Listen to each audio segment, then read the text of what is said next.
Eu não posso ser fiel ao Neil. Eu tenho que ser um fiel para ele. Se eu fosse fiel ao Neil, cada vez que ele errava, eu tinha que errar junto com ele, porque eu estou sendo fiel a ele. Ele entorta, eu entorto junto. Então nós teríamos que fazer uma régua que mentisse. Um prumo que mentisse. A parede entorta e o prumo é fiel à parede. Não, o prumo é um fiel para a parede. Se a parede entorta, ele continua no prumo para dizer à parede que ela está torta.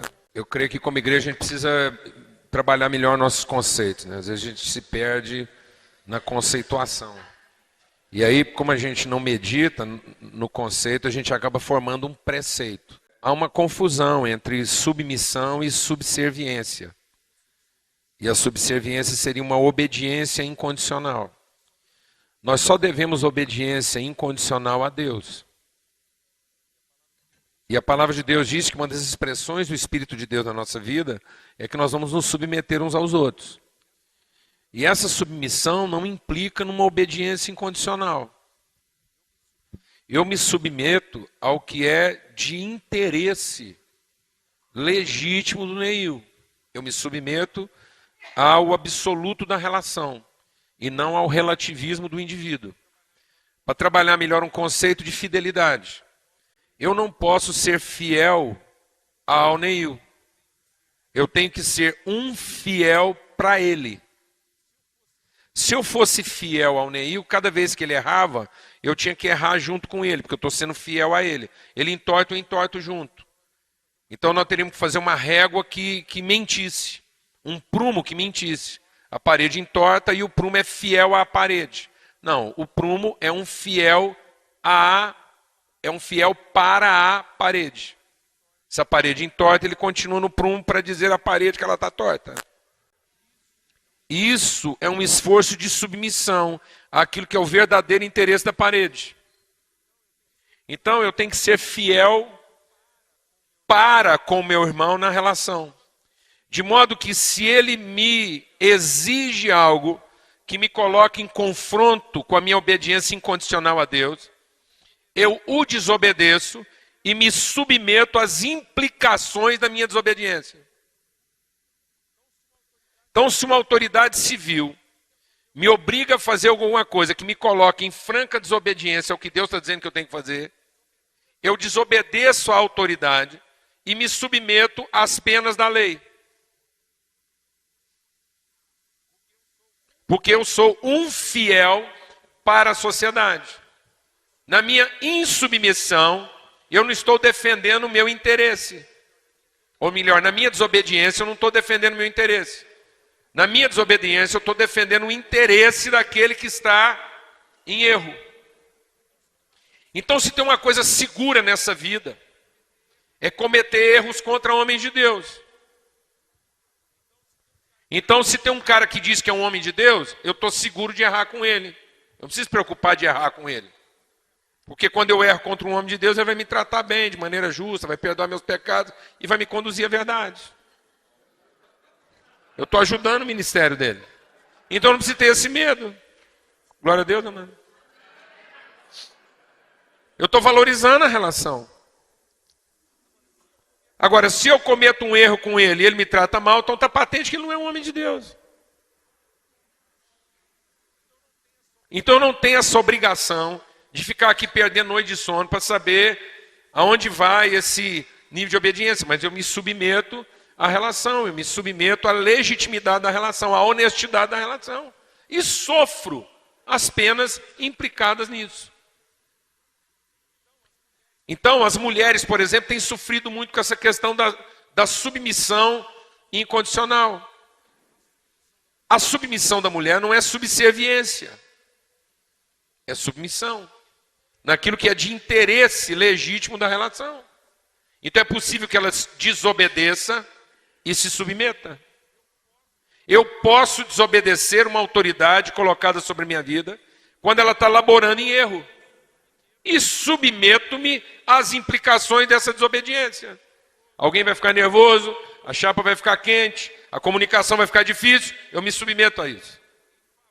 Em favor da relação. É justamente porque eu respeito a relação que eu quero ser um fiel para ele. mas não vou ser fiel a ele no seu erro. Eu tenho a responsabilidade do enfrentamento naquilo que está errado. E onde está a minha submissão? É que eu vou sofrer as penas implicadas nesse enfrentamento. Inclusive o risco de ser mal interpretado. Agora, o que muita gente faz é que ele percebe alguém em erro e ele prefere criticar. E quando ele critica e se ausenta da relação e não confronta, ele só está defendendo uma única pessoa.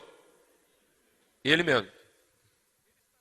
Ele está se safando de uma relação difícil. E quem se safa de uma relação difícil não é um salvo, é um safado. Então hoje em dia tem muita safadeza na igreja em nome da submissão. Safado quem manda e safado quem faz que obedece. Isso é uma promiscuidade. É uma relação de prostitutas. Onde um acusa o outro de sedução e o outro acusa de corrupção. Safadeza. Safadeza de membro que está vendo seus líderes laborar em erro e não tem a ousadia, o compromisso com a vida desses homens no sentido de confrontá-los. E prefere o caminho mais fácil de abandoná-los. Não querem assumir o risco do enfrentamento. Safadeza. Uma igreja de safados. E não de gente salva que não tem medo da morte. Não tem medo do conflito. Amém, amados? É só o seguinte, pastor Paulo. Quando o senhor falou que o ideal seria que a pessoa confrontasse o líder, não é uma realidade assim para a gente que é pequenininho, que é o membro da igreja. Porque da última igreja que eu saí, talvez eu seja um pouco rebelde, porque quando eu me sinto oprimida, eu não estou presa não, eu saio mesmo. Já estou em outra igreja, certo? Hoje. E na minha cabeça eu vou ficar lá até quando Deus me deixar lá, porque Deus também tira a gente das igrejas erradas, quando você busca de verdade. Agora, essa questão de você falar assim, eu vou lá e vou confrontar meu líder, Deus que me livre, pastor Paulo, porque ele vai te arrebentar. O senhor está entendendo? Aí o que acontece? Mas você não quer ser Cristo? Não, pastor. Você não quer ir para a cruz? O que é a cruz, afinal de contas? Não. A cruz é alguma coisa que nos poupa ou que nos expõe? Não, exatamente. A cruz só é justa porque é injusta. Não, pastor, mas aí eu vou ter que matar o pastor. Vou ter que dar um tiro, né? Então, a questão é matar ou morrer, né?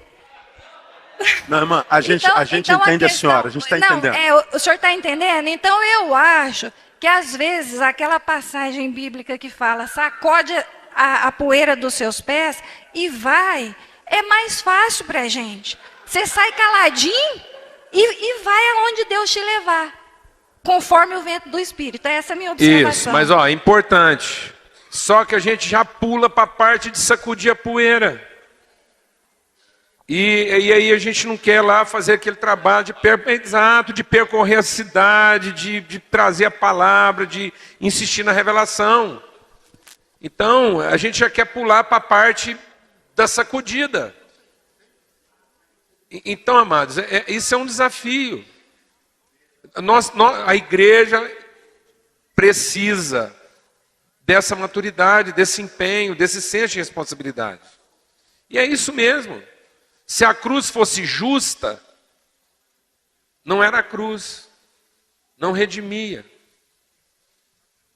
A cruz só foi a cruz que foi porque crucificou injustamente um justo. Senão não é a cruz. É sofrer o dano, é sofrer a injustiça. Nós estamos esperando para sofrer justamente. Nós estamos esperando para sofrer por quem merece. Não, amados, a cruz só é a cruz porque alguém foi lá e sofreu por quem não merece. Amém, mano? E nós fomos chamados para isso mesmo. Nós não fomos chamados para lamentar porque estamos sofrendo injustamente. Nós fomos chamados para nos alegrarmos porque estamos sofrendo injustamente. Alegrai-vos.